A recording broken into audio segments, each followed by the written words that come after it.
The second Predator film that we are getting this year from director Dan Trachtenberg has hit theaters. Hi, my name's Zach, and today I'm giving you my review of Predator: Badlands.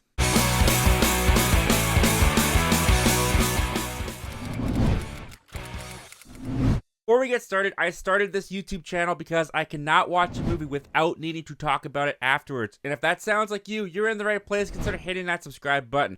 Also, that comment section down below is used for two purposes. The first is I want to hear all your thoughts and opinions on Predator: Badlands. Give me some point of reference in there. Did you watch the first Predator all the way back in theaters? Are you a fan of the franchise? Is this your first Predator movie? Comment down below. I'd love to hear your story. Also, second purpose of the comment section is if you have a video suggestion that you would like to see me cover on the channel, you can leave those suggestions down in the comment section below, and I might just do it. So, when it comes to Predator: Badlands, like many people, I'm a huge fan of that first Predator movie from 1987 starring Arnold Schwarzenegger. The rest of the franchise I'm pretty lukewarm on. Predator 2 and Predators didn't really do it for me. When it comes to The Predator, which Shane Black tried to revitalize the franchise back in 2018, that didn't really work for me. I didn't think that the direction that he decided to go was a good direction for the Predator franchise. And even the Alien vs. Predator films, which the first one I have some fun with,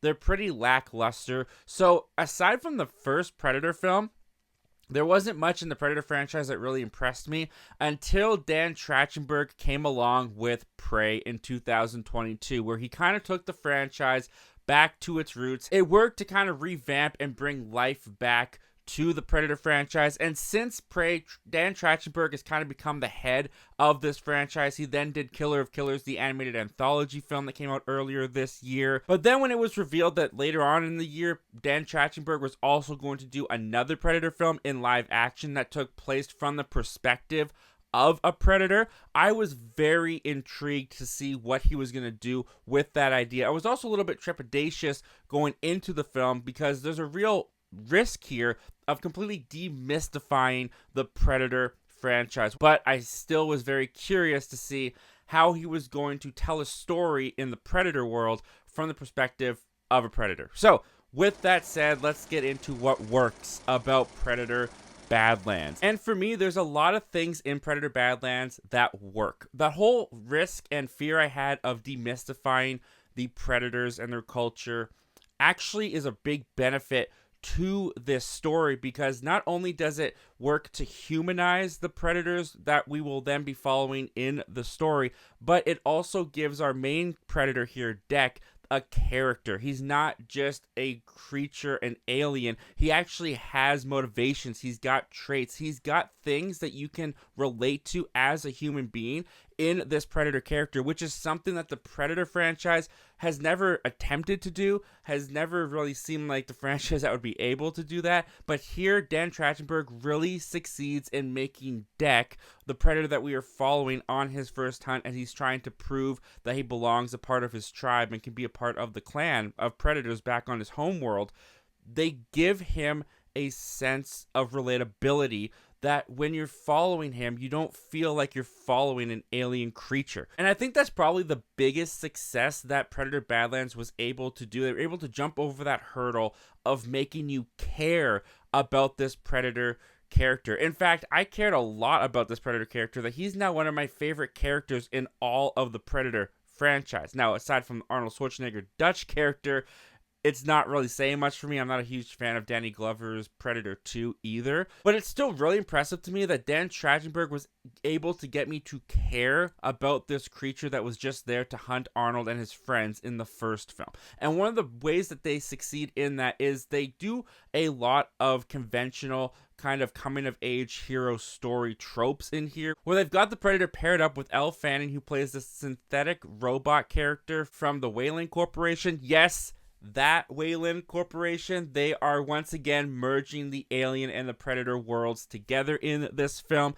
and it actually works really well. It doesn't feel forced. It feels very natural, and the inclusion of Elle Fanning's character in here is actually a huge benefit to the film itself, because one of the things I really appreciated about Predator: Badlands is the Predator here does speak, but he speaks his own language. They actually assign a species name to the predator in this film, the Yacha, and the entire time we're following Deck on his journey, he is speaking his Yacha language, but Elle Fanning is able to translate that into English for us, the audience, so you don't compromise the predator by making him speak English or doing one of those techniques in film where the characters are hearing the alien language, but we're hearing English. Understanding that the predator is speaking his alien language, which is a way they could have gone, but I honestly think that would have come across pretty corny and goofy, and I think that Dan Trachtenberg also thought that way, because the decision to keep him speaking his alien language with subtitles on the screen and Elle Fanning responding in English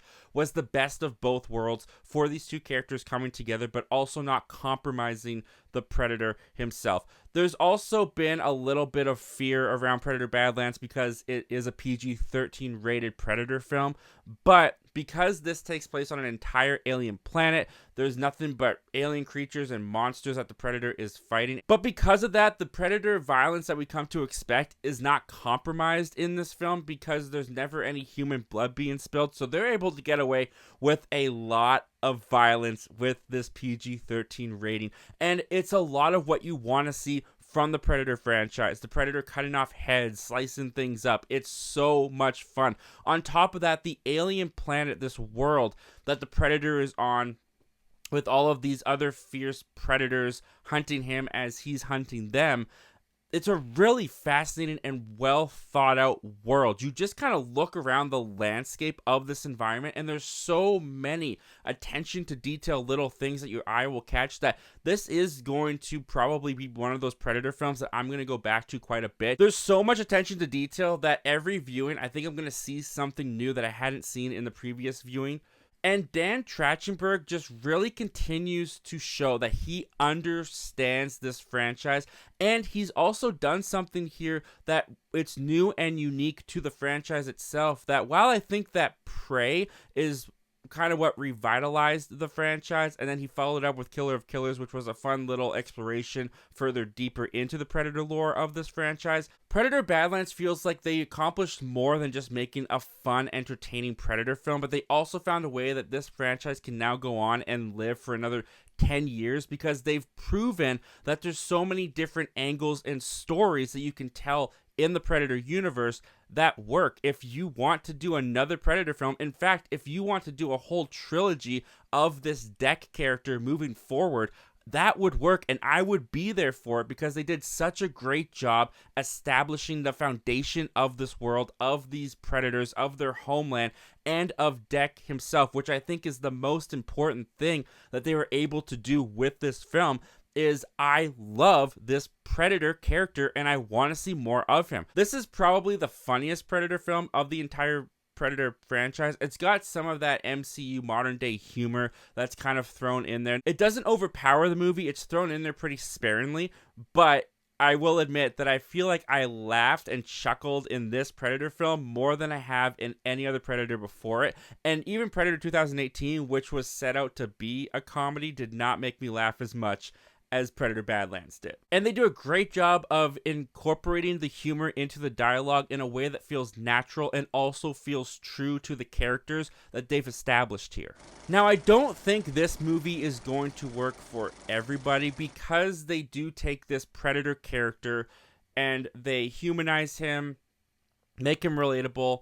It does kind of take away a little bit of the mystery and the fear that was there in the Predator characters before this film. I'm very curious to see how after Predator Badlands, when they inevitably go back to telling stories of predators going after humans again, if there's going to be a slightly different view or even something possibly that feels like it got exposed that maybe will change my enjoyment of seeing predators go after humans again, or maybe it will enhance it. I'm not quite sure yet. I have to go back and watch some of the Predator films after Predator Badlands, but they do demystify the predators a little bit. They do make them less monsters and they make them more real characters, which to me, I like that. I don't know if everybody's going to like that. On top of that, the movie itself, the story, is a pretty paint by numbers kind of action film. It's pretty predictable. It follows a lot of cliches and tropes of a hero's journey, just, with the Predator this time being the hero. So aside from the Predator being the one that we follow, which we haven't seen in this franchise, it's not that we haven't seen a movie like this before. It's just now got a Predator as the lead in it.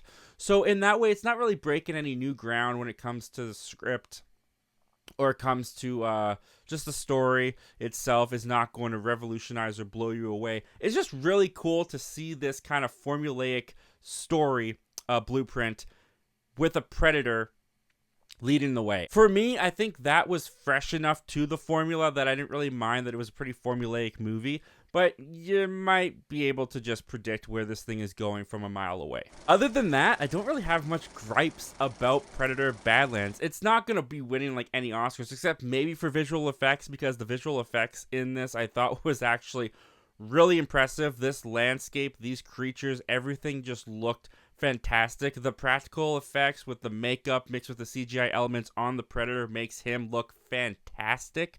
And I just had a really fun, great time with Predator Badlands. It delivers what you want from a Predator movie with the action and the blood, even though it's not red blood, but still the kills, the hunts, it's all there, just told from the perspective of a Predator, which I thought was very fresh and unique, and kind of what this franchise needed to bring new life, new blood into it. I think this movie has extended the Predator franchise's lifespan for at least another 10 years. So I'm going pretty high on this one. As a Predator film, I'm going for a strong recommend. I had a great time with this. I cannot praise it highly enough as a Predator film. Dan Trachtenberg just continues to show he understands this franchise, he understands this world, and now he's shown he understands the Predator as a character, which I think is just awesome. So I cannot wait to see what more Dan Trachtenberg does with this franchise.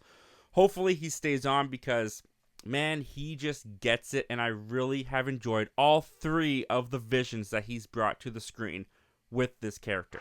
Leave your thoughts on Predator Badlands down below. If you want more Predator content, I got some reviews of other Predator films right up there. Right down there is the most recently uploaded video to the channel. As always, guys, thank you so much for watching. Don't just watch movies, talk movies. I'll see you guys next time. Take care.